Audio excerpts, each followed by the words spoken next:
Todos por haber venido aquí. Bueno, comenzaré diciéndoles o repitiendo una frase de Churchill. Churchill decía que la democracia era el peor sistema de gobierno, a excepción de todos los demás. Y se refería Churchill no a cualquier gobierno democrático, sino a las democracias republicanas. Las democracias republicanas hoy, como en 1936, están en peligro en el mundo entero, sobre la base de una nueva propuesta que es el populismo. El populismo lo que ofrece, básicamente, pensándolo de manera estructurada, es eficacia sobre ética. ¿Por qué digo esto? Porque las democracias republicanas demandan consensos, son sistemas complejos, necesitan llegar a consensos para tomar decisiones. Y esto, si uno se tiene que poner a pensar cuál es la ética que se esconde detrás de una democracia republicana, yo creo que se puede simplificar en la parábola del elefante. La parábola del elefante era: se pone un grupo de ciegos ante un elefante y se les pide que digan qué perciben de la realidad. Y cada uno explica que percibió una oreja, una trompa, una pata. Es decir, cosas muy distintas. Creen que esa verdad, que su verdad es la verdad y que los demás se equivocan. Y en realidad a la verdad solo se llega integrando el conocimiento de todos. Esto es lo que propone básicamente la democracia republicana, es decir, llegar a consensos, llegar a discusiones que permitan tomar decisiones sobre la base de la opinión del otro. En contraposición, lo que propone el populismo es la eficacia, es decir, ¿para qué discutir?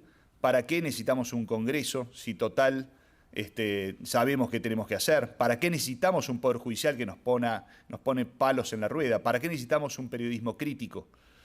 Esto es lo que ocurre hoy en Latinoamérica. Se llega a gobiernos a través del voto y después se empieza a prescindir de todos los contrapesos que propone una república, destruyéndolos de manera tal que finalmente lo que se hace es prescindir del pueblo. Porque una vez que ya se tiene el poder no se necesita del pueblo. Esto es lo que ha ocurrido en Cuba, lo que ocurre en Venezuela, lo que ocurre en Nicaragua y lo que está ocurriendo ahora en Bolivia también. ¿Por qué la jurisdicción universal y por qué Argentina la jurisdicción universal?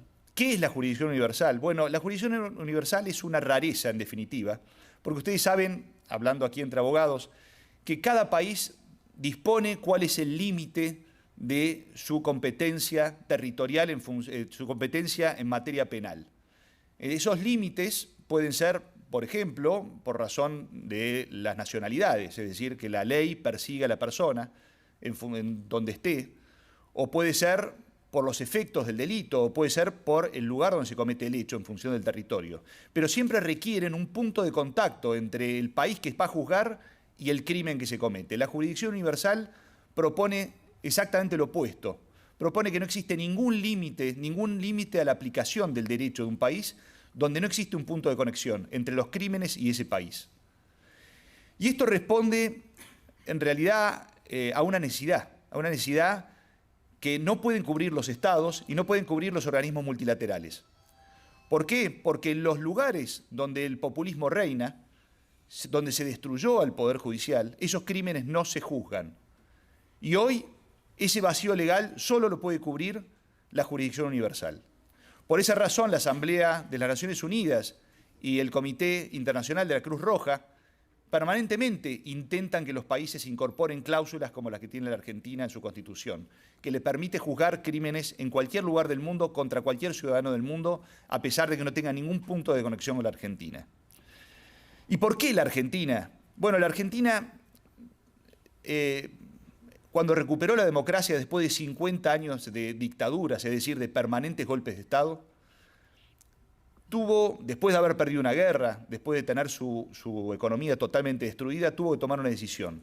Y esa decisión se dio en las elecciones, en donde el peronismo proponía un acuerdo entre quienes habían perpetrado los delitos de su humanidad, es decir, una amplia amnistía, y la propuesta de Raúl Alfonsín, que decía que había que hacer un juicio por la verdad y condenar a los culpables, es decir, que fuera la justicia quien marcara los límites al poder represivo del Estado. A partir de ese momento, el pueblo argentino tuvo que tomar una decisión, y esa decisión la lleva hoy a haber forjado una justicia absolutamente fuerte como los propios argentinos no perciben, se los diría, porque El kirchnerismo, que fue claramente un modelo populista, que claramente intentó romper los contrapesos al poder, no lo logró hacer. No lo logró hacer por la Corte Suprema de Justicia de la Argentina y por el Poder Judicial argentino. Pero esto pese a los importantes ataques del kirchnerismo contra la justicia. Primero crearon una agrupación dentro de la justicia que era claramente propensa al poder de turno, que se llamaba Justicia Legítima, que estaba compuesta por jueces y fiscales que eran adeptos al poder. ¿Y qué quería decir además? Que había una justicia ilegítima, que era la que no componía a esos jueces y fiscales. Cuando no lo lograron, intentaron generar una ley para democratizar a la justicia, generando jueces y fiscales adeptos al poder. Tampoco lo consiguieron.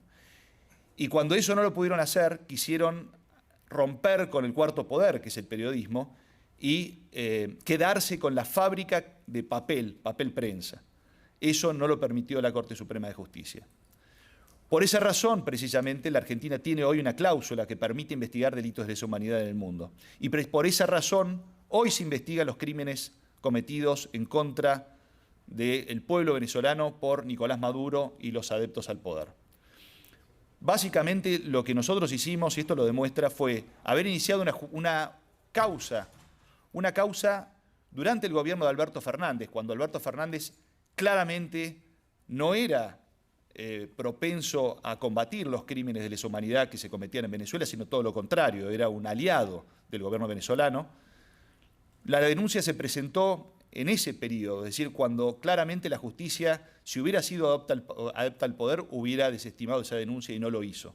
Luego logramos que se abra la jurisdicción universal. La jurisdicción universal, como todos sabemos, es subsidiaria. ¿Por qué? Porque primero tiene que juzgar el país de origen. Si no lo hace, de manera complementaria lo aplica al derecho argentino. Pero primero hay que demostrar que en ese país, en el país donde se cometen los delitos, esos delitos no se juzgan. Y después es absolutamente residual, es decir, es una excepción absoluta. Hay que demostrar que existan crímenes de lesa humanidad que se cometen de manera sistemática para generar terrorismo de Estado. Y todo esto se logró en la Argentina. Por esa razón, hoy Nicolás Maduro, Diosdado Cabello y 30 funcionarios más de su gobierno tienen una orden de captura decretada por la Argentina. Muchas gracias a todos.